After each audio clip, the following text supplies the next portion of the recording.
Namana na lang namin to sa mga parents namin way back 1970s.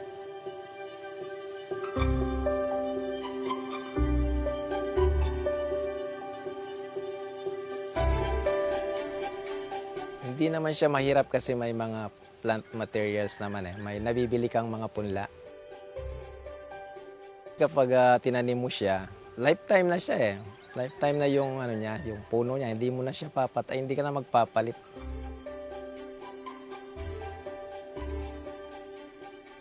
May mga paraan naman para kapag matanda na siya, pwede siyang baguhin. Like i-trim mo siya or putulin mo ang sagad sa lupa. May mga tutubo siyang bago noon. Kaya masasabi ko siyang lifetime kasi hindi na siya papalitan. Kami lang ang tagapitas ng mga valve, ipunin lang namin dito sa Barangay Carmencita. Tapos may mga kumukuha papunta Manila, Laguna.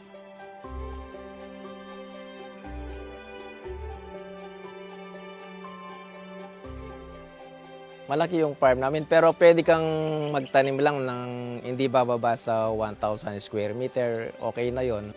Makakatulong na yon sa mga pangangailangan mo.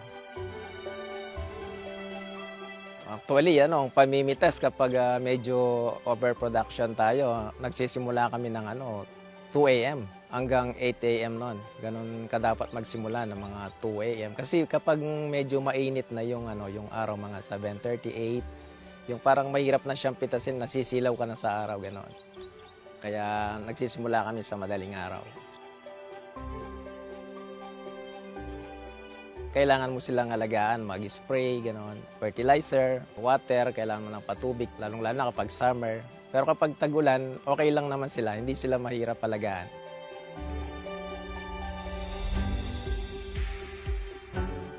Kailangan yung market, maganda yung location, siyempre, di ba? Kapag ganyan, kailangan malapit ka sa Maynila or sa Laguna kasi yan ang pangunahing binabagsakan ng Sampaguita sa Manila at sa Laguna.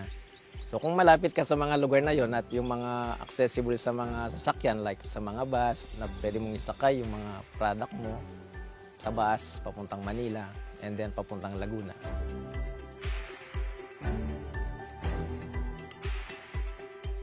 Ipagpatuloy lang kasi dahil nga maganda siya, malaking naitutulong sa pamilya. So pwedeng ipamana ulit sa mga magiging anak pa at sila ang magpatuloy kapag pagdating ng panahon.